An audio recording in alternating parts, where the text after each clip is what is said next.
And now, from beyond our dimension, this is the JeffMara podcast. Here's Jeff. My guest is Heather Vandermeyden, who had over 20 near-death experiences over a 3-week period while in critical condition. Heather, thanks for joining me and welcome. Thank you for having me. Well, let's start on the day that this all happened while you were in the hospital. So a little background. I had an autoimmune disorder that I'd been struggling with for about 1.5 years and had gotten quite critical. So I'd been in and out of the hospital quite a bit. It was called ulcerative colitis. And so I'd had multiple hospitalizations, but the day that I was admitted was December 20th, and I was told that I had about 24 hours to live. My large intestine was ulcerated enough that it was going to perforate and needed to be removed immediately. And so we went in for surgery right away and removed that. Surgery went great. I was recovering. And then on New Year's Eve of that year, it was Y2K, as the nurses came into the room to check on me, I felt my body rise above the bed. And I was so confused. I didn't know what was happening. And I didn't say anything because I didn't understand why this was happening. After the nurses left, slowly I floated back down and was fine. And the next couple of days, I was great. I was recovering. I was doing well. And then the 3rd of January, I had what's called a small bowel evisceration. My small intestines came out of my stomach. I was rushed in for surgery, and they fixed it. And it happened again a week later. When it happened the second time, I went incredibly critical in a very short time. I developed what's called acute respiratory distress syndrome. My lungs were basically filling with fluid and I was not getting oxygen. I went septic. And at this point, they decided to resuscitate me, intubate me, and I went into a critical care unit of the hospital called shock trauma. And as they were rushing down the hallway with my bed to get me to that unit, I left my body for the second time. I found myself about 100 feet away from the hospital bed, and I was sitting in an area that kind of looked like stadium seating. To my right, there was some nurses in a nurse's station. They were talking. They were obviously filling out work for the patients, and just they were busy. Off to the left, there was a bed, and it was covered around with nurses. There was probably about 8 nurses around the bed, and they were working frantically. They had all kinds of hospital equipment, and there was a young girl on the bed, and she was struggling to breathe. Her chest was moving up and down, and she looked terrified. And they were frantically trying to intubate her as fast as possible to help her breathe. And so I watched for a few minutes, not knowing who this person was. And I felt terrible for her, but I didn't know who she was. And so there wasn't that emotional attachment that you would give to someone that you knew. After about 5 minutes of watching her, I suddenly realized that girl was me. I didn't know her as me. I didn't feel like that body was mine, but I somehow knew at that point that she was me. And at that point, I could feel the nurses' emotions. I knew they were really scared, and they were trying as fast as they could to get her stable. And I could feel my emotions as well, and I was so scared. So I watched for a few minutes. They were finally able to get her stable enough. And at that point, I don't remember anything else from that. I woke up in a hospital bed. It was dark, and I was tied down to the bed, and I had been intubated. Did you ever confirm with the nurses that you saw them and you lying there? I didn't, but I did tell my doctor after everything happened that I had died, and did he understand that? And he just visibly jumped like this and changed the subject so fast. But there was other parts of my NDE where the nurses did know that I'd left my body and told me that they had seen me. You had no feeling for your body, right? You were sitting there looking at it and you had no emotion for the body. But as soon as you realized None. it was you were just feeling your emotions from the body, or you actually became emotional about your body? I could feel what my body was thinking. Like I could feel how scared she was, but I still didn't feel like that was me. Where I was at in that presence, or the realm, I guess you could say, was very, very peaceful. It was so full of love. And I didn't want to go back to my body. I didn't know exactly where I was or what was happening, but I knew that I wanted to stay there forever. Hmm. I've been really, really sick for the last year and a half, and I had no desire to ever go back to that after being in this place of just pure love. It was just a beautiful place. Uh, So when I woke back up in my body, I was pretty upset. a lot of near-death experiences are. Yeah. So then you recovered from that, and then what happened? I actually didn't recover. I got worse. Over the next 3 weeks, I got very, very critical, and I left my body multiple times. It got to where I could just think, I don't want to be here, and I could pop out of my body. One night, late at night, I was laying in my bed, and it was dark outside, and the nurses for once were not in my room, and I suddenly felt myself flying through the air like I'd been shot out of a missile, like a rocket. And there was a man with me that was like this close to me. He was lit in this brilliant light, and he looked like he was from the 1800s in a suit that had, the top hat with it and suit coats. Looked like he'd been at like a play or something. Very well dressed, and I didn't know who he was. He had a a beard and a goatee and dark, beautiful brown eyes. Just very. It's like you could look into his eyes, and they held all the love. And I didn't know who he was, but he stayed with me in this tunnel as we were just going at massive speeds. And I started to panic because it was dark everywhere but him. And when I'd panic, I'd pop back into my body. And then it would happen again. And we'd shoot back up as fast as could be through this tunnel. And then I'd panic and pop back in. It happened multiple times over about a 3-day period. And so I quit sleeping. I was terrified of closing my eyes, thinking, what's happening.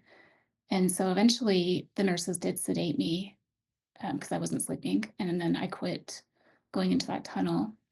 But as I got sicker, my fever was about 105 degrees, and I was packed in ice around my entire bed. And they brought in some fans to try and get the fever down as fast as possible. And at that point, I left my body and went to this building. It was this tall, ancient looking building. It had pillars in the front. And the only thing I can think of um, here is like King Solomon's temple. That's what it reminded me of. I saw pictures of that years later, and I think that was most similar to what this building looked like. Could you say it was like Greek or Roman architecture? Yes. Yeah. It was like sandstone. You could tell it was very old. There's there were no cars there or anything that was in our time period. The roads were made of dirt, sand. And there were people that were in these robes that were kind of, they weren't white, they were kind of like a beigeish color with sandals, like leather sandals. And as I stood and watched the building, I felt someone behind my right shoulder. It was a presence I could tell was a male energy. And this building was beautiful, and I wanted to be inside of it. And suddenly, after I thought that, I was inside the building. We didn't walk through the doors. We just happened to go into the front entrance of it. And as I looked around, there's people inside. They were reading books, sitting in chairs. They were conversing. They were studying through the books.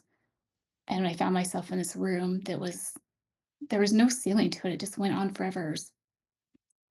Thousands and thousands of books. I think every book that was ever written. They were in the leather covers and different colors. And the wood in the room was this dark walnut color. It was just the architecture in there was just beautiful. And this guide that was with me, I called him a spirit guide. He let me read through the books, and I was able to look in the scrolls and read through them. And then I was told that I would not remember the information from this room. I don't know what any of those books had in them. I think it was probably the Akashic records, but again, I don't remember anything. I just remember being in that room and seeing all the books and holding them. After he let me finish, we were probably in there for quite a while. We popped back into the entrance of this building, in the front entrance, and I saw a podium to my right. And we kind of glided over to it. There was no walking involved. It was really, really cool. And just kind of floated to this podium. And as I got close to it, the podium moved to the side and there were stairs. And so we went down the stairs, and he was with me this entire time. Very calming presence. when we got into the lower level, the podium closed again, and you couldn't tell that there was a area underground from when it closed. The area below was full of water. There were pools of water. There were ponds. There were streams. There was a waterfall with a mother and her two children, and they were just splashing in the water and just so happy. There was no indoor plumbing or any lighting that I could see. It looked like ancient again, and I called it the ancient healing waters. There were windows everywhere, and that's how the light got in. And there was a pool of water in front of me, and I wanted to be in that water. I felt like it was welcoming me, and I went and sat in the water, and it was healing in a way that I can't describe. It was just full of love and energy, and the water, I could feel it healing my body, but it was also lapping against the sides of the pool, and I could hear the water. And even still now, I can still hear when I think of it, the way it sounded as it lapped against the sides. And so I sat there with my guide that was sitting outside the pool, and I watched the people in there. And I knew that they were all being healed in that water. And I knew, as he told me, that I was there to heal my body, that this water would help me to be able to be healed on the other side. And it was a gift to me to be in there. And so I went there multiple times over the next few days.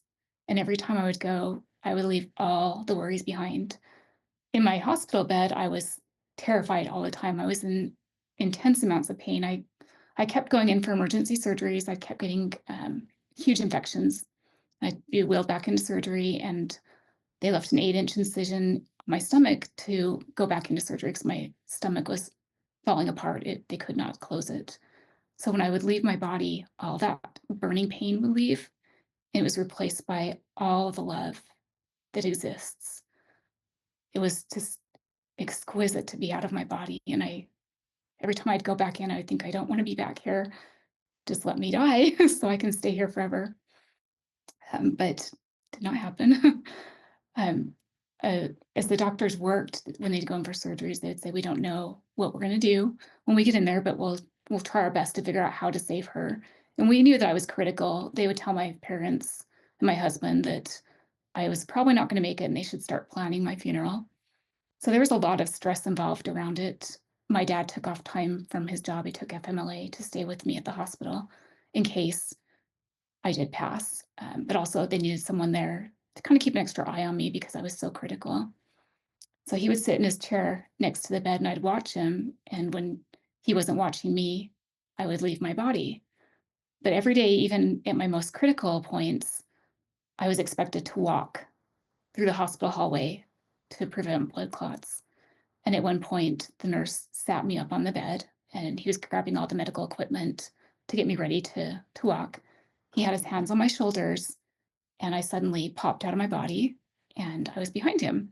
And I could see my mom and the nurse. And he was snapping his fingers saying, come back, where are you, come back? And my mom, I could feel her energy. She was freaking out. And I watched them for a few minutes from it was a big hallway with tons of arched windows, full of vibrant light. And as I looked down the hallway, it was just lit in yellows and whites, kind of the colors we don't have here. There's extra colors. But it was just, again, that loving feeling. So I watched for a few minutes. And again, my guide was always with me. And he said, you need to go back.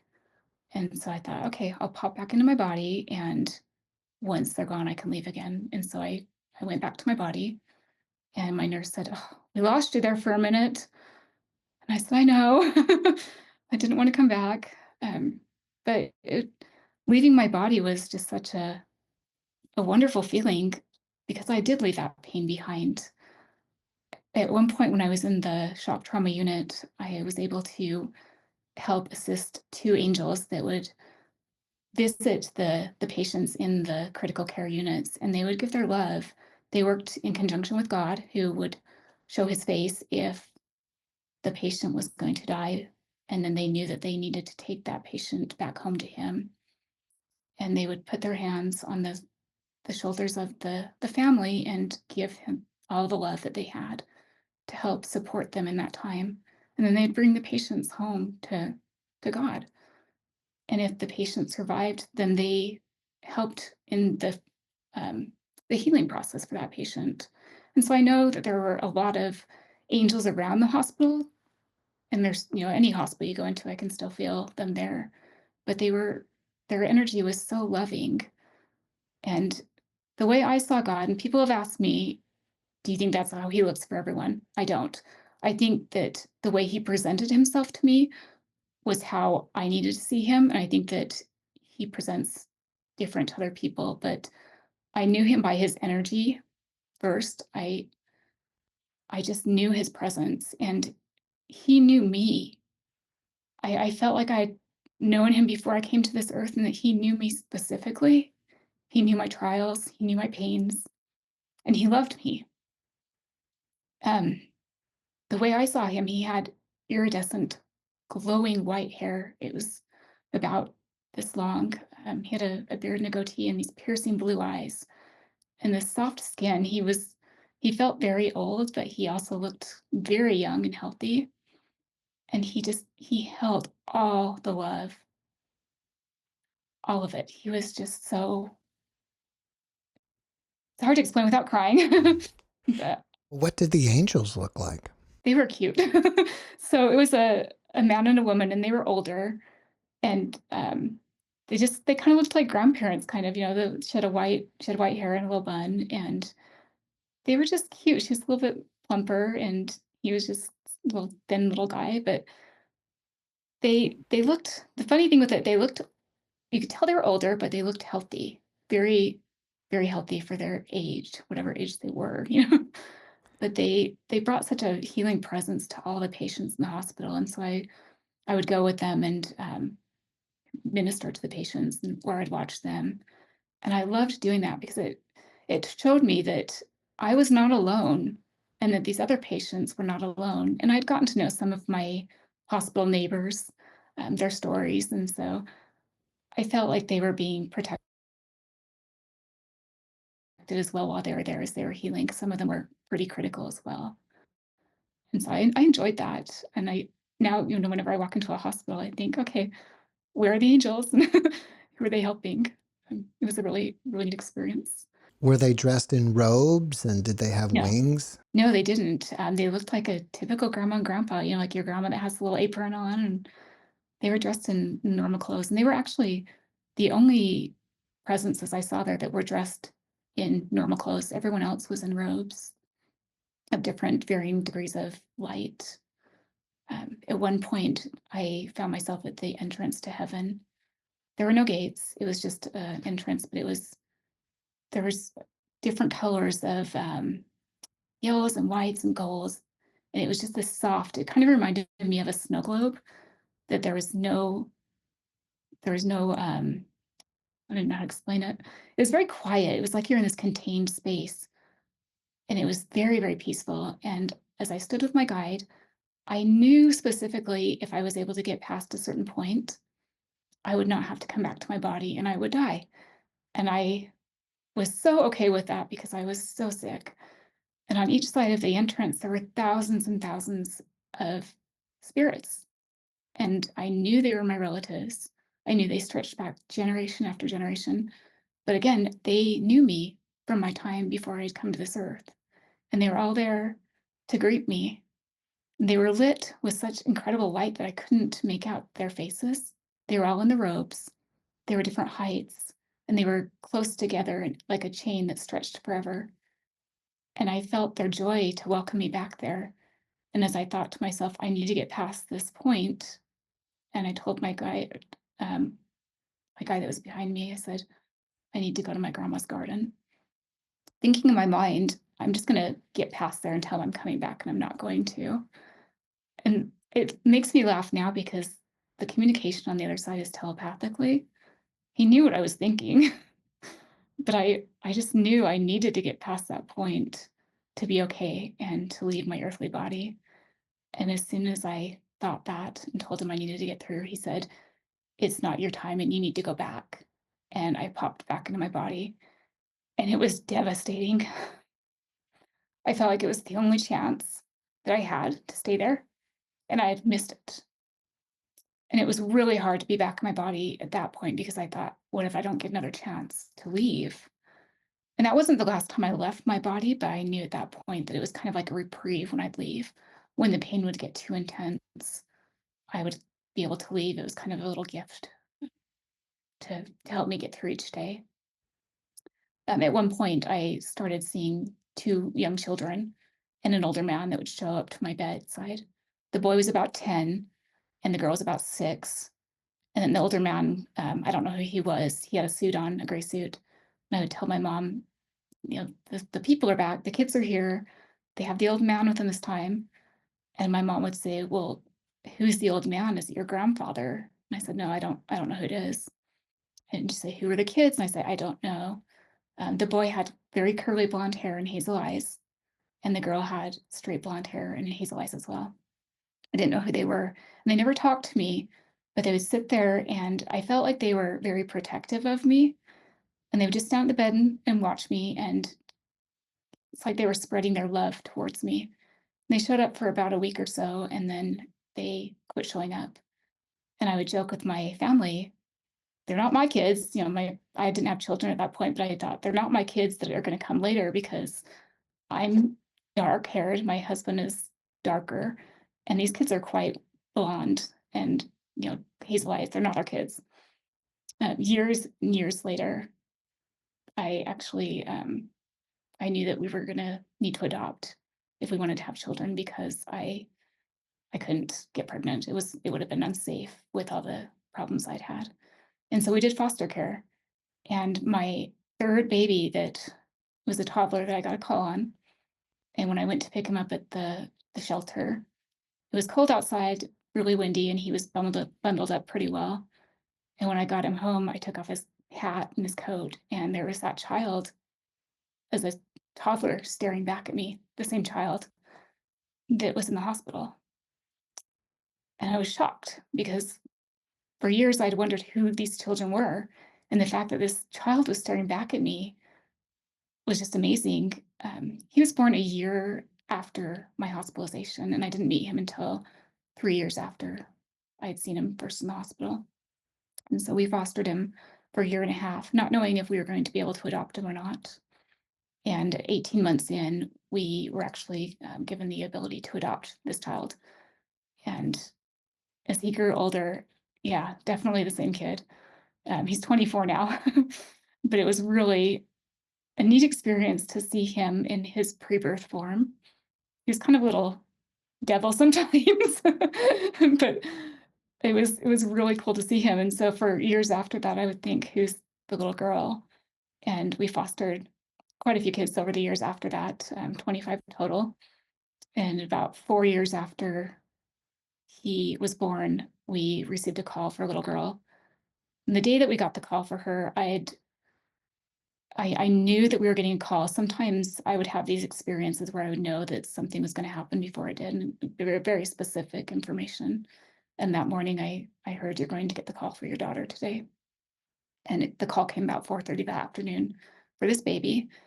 And it was a legal risk situation. I didn't know if we were going to be able to adopt her or not. But when I picked her up from the shelter home, I didn't know it was my daughter that I'd seen in the hospital. She looked differently. She had orange, peachy, fuzzy hair and gray eyes. And about 5 months in, I realized this was the child. She started to grow her blonde hair and her eyes turned to hazel. When she was about 6, one day I looked at her and she was just playing with her toys. And I looked over and she was that girl. You could see that she had hit the age of the child that was in the hospital.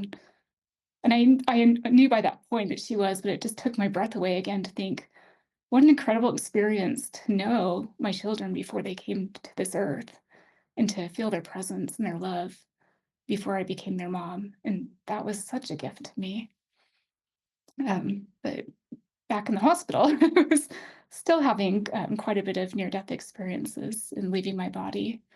I was able to see the doctors. They were working in an open field, and I was floating above the field. They were in white medical tents. They were looking through huge, huge medical books. They had petri dishes, and they were conversing together in their white lab coats. And I was with my guide again, and he said, they don't know how to help you. It will be through faith and prayer that you will survive. And at that point, I was very, very critical still. I was critical for about a 3.5 week period before I started to stabilize. And I knew that my doctors did not know how to help me and that they had to be getting help from the other side. And I was shown that prayers are very, very important on this earth for us, that they're not always answered how we like them to be answered, but they are heard. They're like balls of light that you can just see these balls of light shooting up, and they're answered by angels, and everyone up there is here to help us on this earth to help get us home. It's kind of like we're in a school here learning, and the information that we learn, we take back with us. But I think that my doctors were definitely guided by the other side. Their hands were held during the surgeries. There were some pretty critical surgeries that were involved. I had about 13 total, and I shouldn't be here. I had a 4% chance to survive. But every time something bad would happen, they would find a way to stabilize me. And my recovery, it took quite a while. I was in the hospital for 3 months. But during that time, I was able to see my grandmother, my aunt, my great grandfather that had passed. At one point, I was in my grandmother's backyard, and I found there were orbs floating in the back of the yard. And in 3 of those orbs were my grandma, who I was very close to, and it was her backyard that I was in when this happened. And then my aunt, who lived across the street from her, that had passed about a year before, and my great grandfather. And as the orbs floated across the yard, the other ones were full of beautiful light, different colors. The colors are very vibrant over there, and they're different than we have here. There's more colors. There's more greens and blues and reds, and the light is just more vibrant than anything we have here as well. It fills everything with its energy and life. And the orbs floated across the yard, and I saw my grandparents and aunt, and I thought, how cool that they're here with me to kind of guide me through this. And then they floated away, and then I popped back into my body. At one point, I wanted to check on my husband to make sure he was okay and he was taking care of my house. And I was able to fly, I guess fly, I don't know what you'd say, over the valley to my house. And I found myself in the entrance of my house. And I had 2 cats at the time, and they were at the top of the stairs asleep. And so I slowly floated down the hallway to his bedroom where he was asleep. And I could see him laying on his side asleep, and he had the blanket covering his body, and he looked okay. My house looked okay. I'd been gone for about 2 months at this point. And as soon as I knew that he was okay, I heard the voice, my guide, say, your nurse is coming back. You need to return to your body. And instead of floating back to the hospital, I just boom, back in my body. When I go back to my body, it was very heavy like that. Like the energy that you are when you're out of your body is so much larger than your body that it's hard to fit back into there. And it's kind of a massive shock when you slam back into it. But I was able to get back and tell him later, this is what I saw when I was at the house, and he could confirm that that was the case. But I had a lot of family that was at the hospital during this time watching over me, and they would tell me that later on that they could tell when I left my body, I would go completely still, and you just could tell that I was not there. And then when I would pop back in, I would jostle like that, and I'd be very confused where I was for a few minutes until I was acclimated to my body. So they knew what was going on, and we talked about it. I would tell them I was ventilated for a while, and so I had a little chart that had pictures on it, and I had a paper that I would kind of try to write, but I wasn't able to write very well. But I'd point to pictures and I'd try to write and tell them what was going on. And at one point, my aunt that I'd seen in the orb brought me to her house, and my uncle still lived there. And she said, he's going to pass away in the hallway. And she showed me a scene where he did. He fell in the hallway, and he could not get up, and he ultimately passed away from those injuries. And as she's showing me this, I can see a 360-degree view of her entire house. I can see the kitchen. She had these orange speckled countertops that always fascinated me because they were so 70s. But as she showed me this, I had such compassion for him because he was scared and you could feel his emotions as well. And I didn't want that to happen. So when I popped back in my body, I was trying to tell my family, you need to go check on Uncle Harry. He's gonna die.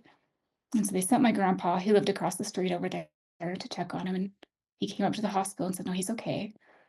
And that gave me some sense of relief. But I also was very confused because I had seen it so specifically, very, very clearly how he would fall, where he would fall. And so it's confusing. About 15 years later, he did pass away in the hallway, exactly how I saw it. And when I got the call, it was very validating. It was traumatic to know that he'd passed away, but also I thought, okay, there's no time on the other side. And this just shows that when we want something, we're asking for prayers, we want something immediately. Their time is different than ours. And so the 15-year gap was just really incredible to me. But it also gave me confirmation that he was going to be okay. He was with my aunt and he wasn't suffering anymore. And so I was really excited for him to be able to be with her again and be free of the earthly struggles of his body. Another moment that was kind of interesting for me, my husband's grandmother would come to the hospital quite a bit. She was the sweetest lady. And she would sit and rub my arm and tell me it was okay and I needed to fight and that I needed to survive, that they need me to live. And I didn't want to tell her I'm praying every day to die. I don't want to be here. And as she was telling me about her day and saying, you need to fight over and over, I started to get very frustrated because I was on a ventilator and I couldn't tell her, please stop, don't tell me to survive. And I popped out of my body and I found myself in a horse stable with 4 horses. And it was a very calming environment. There was green grass everywhere. Nature was, blue skies. It was just a really pretty area. And these horses were so soft. And so I sat and rubbed their fur and just kind of sat with them for a few minutes. But as I was there, I could see her as well off to the side, telling me to survive and to fight. And there was a rope on the ground I picked up and I just started pulling on it and screaming. I was just so angry that everyone was trying to make me survive and trying to pray for my survival when I did not want to live. And as I pulled on the rope, this calm came over me and I quit screaming. And I felt this peace that I would be okay, whether I survived or not. And I wouldn't always be in this amount of pain. And I wouldn't be tied to a bed, basically. I lost the ability to walk and talk. I had to regain both of those. My vocal cords were pretty damaged. And so it was a process to not only learn to talk, but to regain the strength I needed to learn to walk. They had positioned me wrong during one of my surgeries, and it caused pretty severe nerve damage and foot drop. So every day I'd have to get up there and try to do my physical therapy to survive. But being in that stable with these horses, it kind of gave me the push I needed to say, okay, you need to do better with your attitude and be okay with wherever you end up, that you're not in control. God is. And if you survive, you do, and you will be fine. You're strong and independent, and you can make this work. And if you die, your family will be okay. And you can watch them from the other side and protect them and wait for them to return.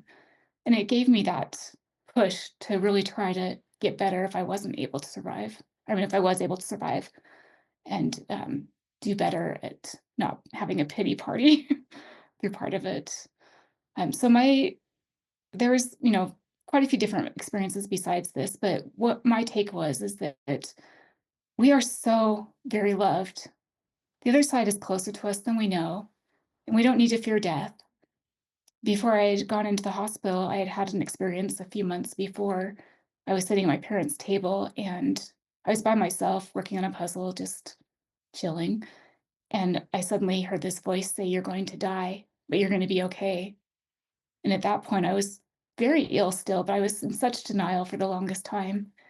And I thought, okay, car accident. I'm going to have to start preparing for this, but I don't know who this voice is that's telling me this, but it seems pretty logical and I trust the voice. But I'm not going to tell anyone because they're going to think I'm nuts.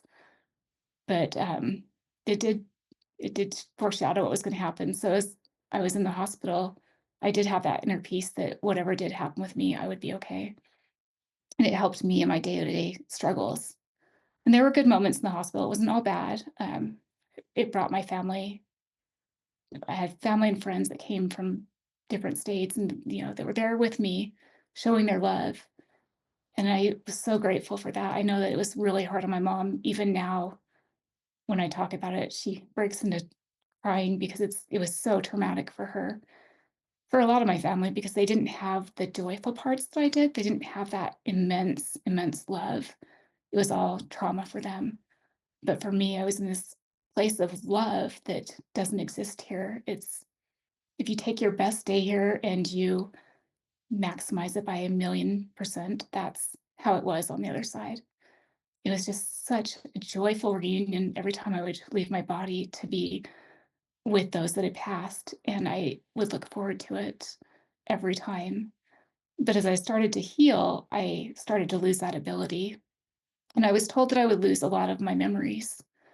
And I I know the reason for that is because it was very, very hard to come back here, especially after I wasn't able to leave my body. It was devastating. I didn't want to be here. I didn't want to be in pain all the time. And I yearned to be back home because to me that was home. And not having that ability to leave again was really, really hard. But I was able to start recovering. And I'd been told by my grandmother that had passed that I would survive and that I would be okay. And I just needed to eat. And at this point, I was about 79 pounds. And I said to my family after I came back at one point, I said, I'm going to be okay. I just need to eat. And they were talking about a liver transplant at this point. And I said to the doctor, no, I don't need that. I'm okay. And I'm sure he thought I was completely off my rocker. But I was very specifically told that I would heal from all the complications that I had. And so it took a while. I went to a transitional care unit as I was getting healthier, and I was there for a while. So about 3 months total in the hospital, and then I was sent to my parents' house. I was married, but my husband worked, and so my dad was able to stay home with me and take me to all my appointments. And so it took about 2 years, really, year and a half, to really get healthy. I had a couple more surgeries that I had to do. I had some complications from that. I did what's called a J pouch, and they remove the colostomy bag and they hook you back up internally to where you don't need a large intestine, but you use your small intestine to carry the waste.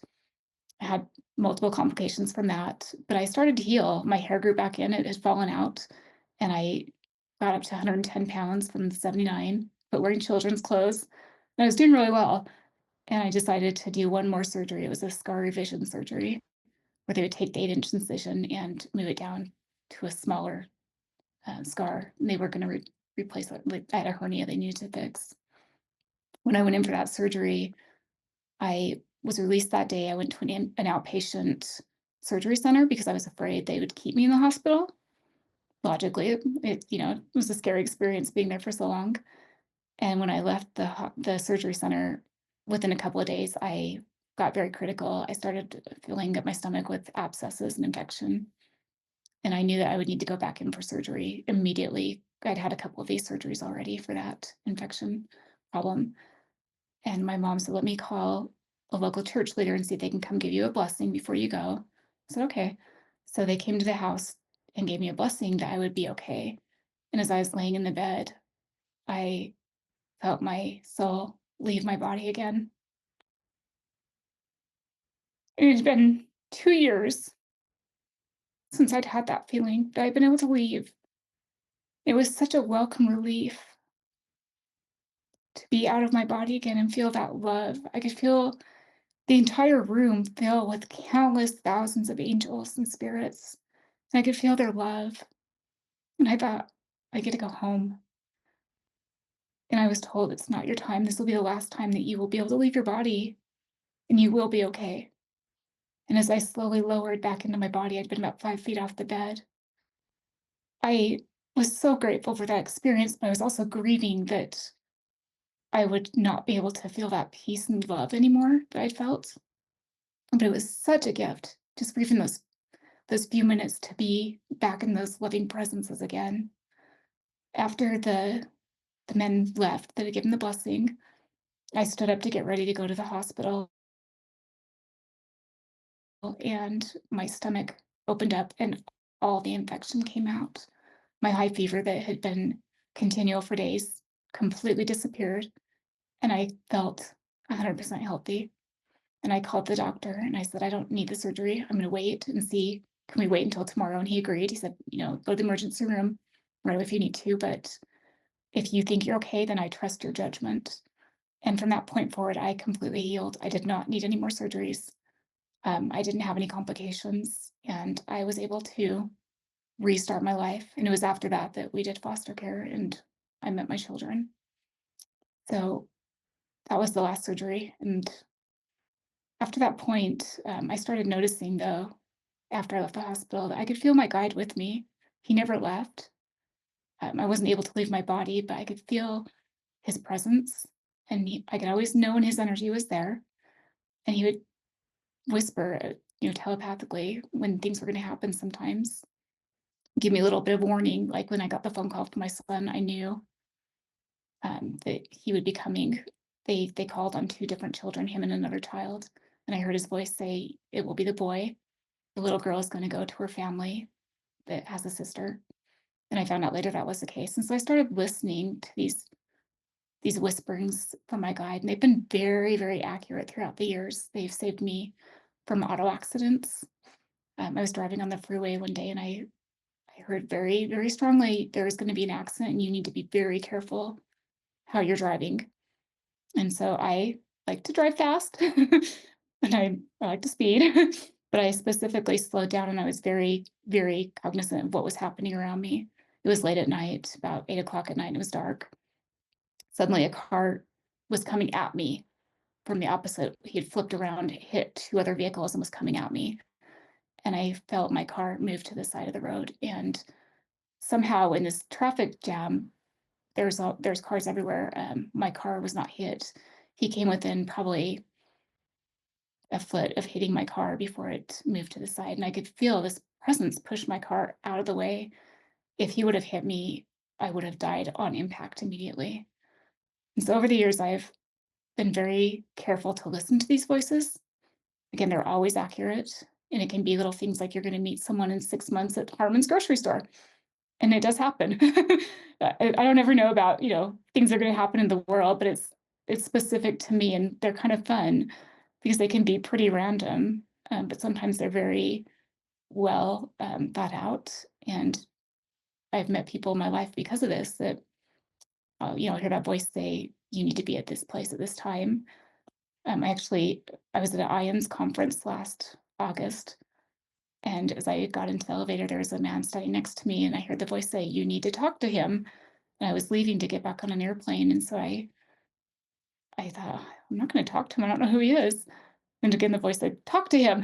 And so I struck up a conversation and we ended up taking him and his daughter. We took a car together to the airport and we've become good friends since then. So they're kind of random things that when I hear the voices, the voice of my guide, but I've had some very beautiful friendships that have started because of this. And I've been protected from traumas that, probably could have taken me out or maimed me. And so it's been great to have that friendship with my guide still on this side and know that I'm still loved and protected and that everything's going to be okay.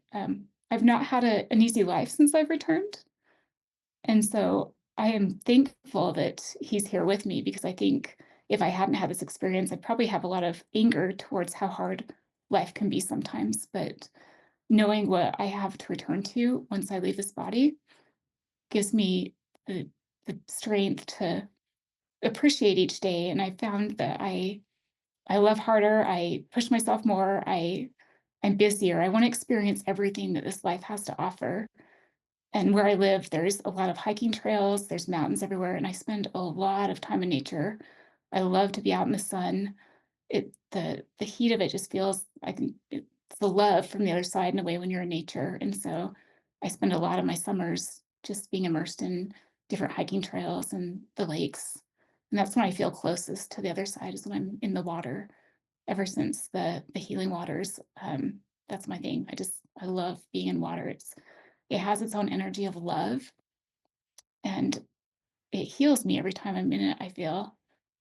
But I sometimes desperately miss that love on the other side, because it's something that's indescribable. You can't put into words the beauty. Everything has life.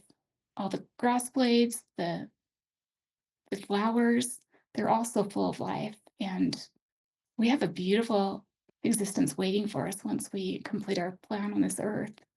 And I look forward to that. It took away my fear of death. Before this, I was pretty scared of what happened when we died. I didn't know what to believe. Would life just end, or was there another existence? And this experience showed me that we definitely continue to live. We're in a different realm, but we are so known and loved on the other side. Our prayers are heard, and we don't need to be afraid of what happens when we leave here. It's just a joyful reunion that we'll experience with our loved ones that have been waiting for us on the other side. Why do you think it wasn't your time? And what is your mission here? I think that it wasn't my time, because I did have a lot to do here. I raised my two kids. I had 25 children total, and who knows where they would have gone if they had not come to me. My oldest foster child, she's 24 now, and she's still a very significant part of my life. She was adopted by family. And so I feel like I needed to be here to raise my children. And they're 20 and 24 now, my two kids. And so that was one of the reasons that I came back. But I think with me personally, my grandmother came to me after I'd come back, and she said, you need to keep the family together. It's your job to plan family reunions and stuff. And so every year I get my entire extended family together, and I love doing it. It's so fun having everyone together. Just I have a great family. But I feel like there was a lot I needed to accomplish, and I was 20 at the time. I was really young. I still had an entire life to live. But really, I should not have survived. I was so critically ill. Everything that could go wrong went wrong. I was septic. I mean, my organs were shutting down. I should not be here. And so I am grateful for the opportunity to still be here. Doesn't make it easy sometimes. But yeah, I think getting my kids raised was definitely something that needed to happen. And I was very involved in the community of foster care, because I not only fostered, but I worked there for quite a while. And in the last few years, I've actually started working pretty closely with IANS, the Utah chapter. And I've been able to hear all these stories of people that have experienced what I did. And I love hearing it, because you can see the love in their eyes and how they light up when they talk about it. When I had my experience, it wasn't talked about. And my family understood enough, because they had seen firsthand what was happening, but it wasn't something that you talked about with someone at the grocery store or even your friends. It probably scared them, or they thought, well, she's kind of off her gourd. But I've noticed in the last couple of years, it's more acceptable. And I think people are striving for that understanding that they're not alone. And I think they need the reassurance that they're loved and they're going to be okay. And so I feel like I was sent back in a way to not only, it would have devastated my family if I had passed. My mom was really having a hard time with the fact of losing her only daughter. And so I had a lot of life to come back to live. And I see little miracles every day in my life. And I'm excited for what's happening and continues to happen with my life, where it's going to take me. I recently quit my job working in the legal field, which is a scary thing to do when you're single. You don't just get up and quit your job one day. I gave notice, but very strongly, my guy told me this is not what you need to do. And so people keep saying, well, what are you going to do with your life? And I don't know. I feel like I'm starting over again. But I know very specifically that there is a path that I'm going to be on. Whatever that is, I don't know yet. But I always listen to my guide and know that wherever he is taking me is where I'm supposed to be. And if I can help even one person, to me, that's worth it. So I welcome that. What does your guide's voice sound like? when he whispers to you?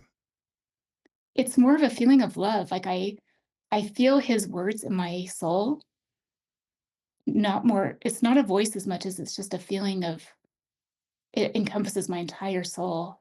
And it's like he's telepathically communicating with me. It's hard to put into words, but he's very, because he's been with me for so long now. I mean, it's been 25 years since my NDE. I've learned to understand his presence, and our communication is just, it's like lightning speed. Like he'll think something, I'll understand it. And so I do talk to him, not in public. I don't want people to think I'm nuts, but especially when I'm alone and I need guidance, I'll say, "Can you help me with this?" And then I feel that presence of love and excitement to have him there, and he'll kind of guide me through it. And a lot of times I'll ask Steph, and I'll be told, "No, that bothers me," because I'm impatient sometimes, but just because we ask something doesn't mean we're going to get it. And so I have to be understanding of that. Uh, the other side knows more. I feel like we came here with a life plan kind of already set in place. And sometimes what we want is not what we need. And so it's hard to accept that sometimes. But in the long run of things, the other side does know what we need, and they try to provide that in the best way possible. Do you think it's possible that you planned this NDE? Yeah, I think so. And I've joked before, and not even joking, that what I went through was pure hell, and no one should have to be in that much pain. And I think if I hadn't had the NDE, I'd probably be an atheist at this point. Um, but the amount of time that I was able to spend out of my body gave me the healing energy I needed, and it was very, very welcome to me. And I can't imagine how horrific it would have been to experience that and not being able to leave my body to feel that love. So it was definitely a gift. And I think that a lot of the things that we plan in our life, even the hard stuff, it helps our souls grow. Kind of like we're leveling up, or we're reaching a higher level of existence. And even though it's hard, we learn from our mistakes and we grow from them. And when we have joys, we are blessed for those, and they're happy moments in our life. So the good and the bad is here to help us, I think. Since your experiences, have you noticed that you have any new abilities that could be considered psychic? Just knowing when stuff is going to happen, that is a big one for me. And I ask people all the time that have NDEs, what is your gift? I think that we each come back with a gift, and that is definitely mine.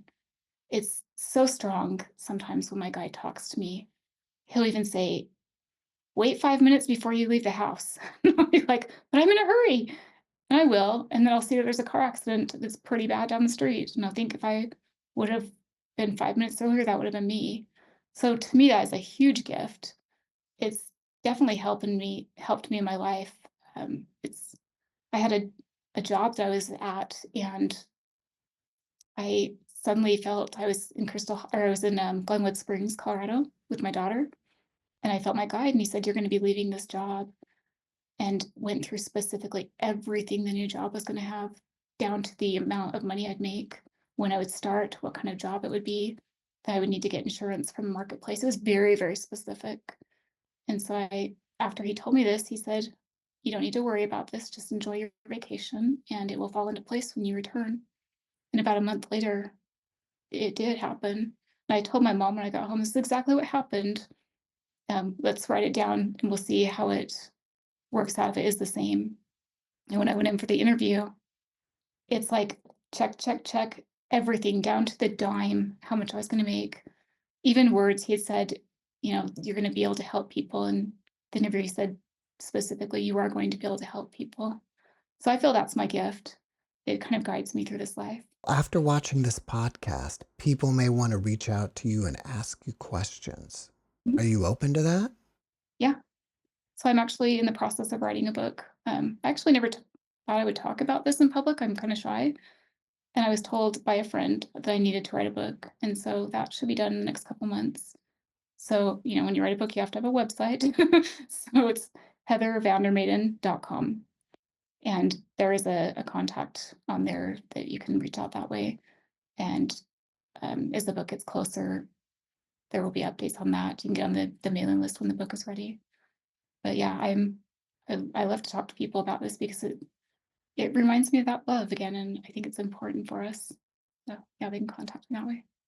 Are you doing anything else besides writing the book? Well, I'm not working. Yeah, just the book. So I work with IANS Utah quite often. That's that's been such a fun thing. I just love the people there. But yeah, I'll get the book out there, and even if it just helps one person lose that fear of death, to me, that's worth it. It was very healing to write the book because there was a lot of traumatic stuff that happened, and I actually did EMDR therapy for over a year to kind of be able to walk into a hospital alone. So writing this book and getting the thoughts out there and stuff was very, very healing for me. And it brought back a lot of the wonderful experiences I had more strongly. You don't forget something like this. They're as vivid today as they were the day they happened. And so there's quite a bit more in the book than we talked about today. But again, very, very grateful for my experiences. Before we finish up, can you leave us with a last positive message? Yeah, pretty much what I tell everyone. You are so loved. Even on your worst day, if you don't think that you're supposed to be here, you don't feel that you have anyone in your life and you're lonely, you do. You are so loved. And there are so many countless spirits on the other side that they're your cheerleaders. They want you to be okay, and they're here to help you. And you don't need to feel alone. That there's a beautiful life waiting on the other side, but when it's your time. Heather, thank you for your message, and thank you for being my guest. Thank you. This has been fun. Thanks for watching the JeffMara podcast. I really appreciate you. Another way to show support is through YouTube memberships. And if you do, there are loyalty badges and other perks depending on your level of membership. All you need to do is click the join button underneath the video to find out more. Thank you for your support.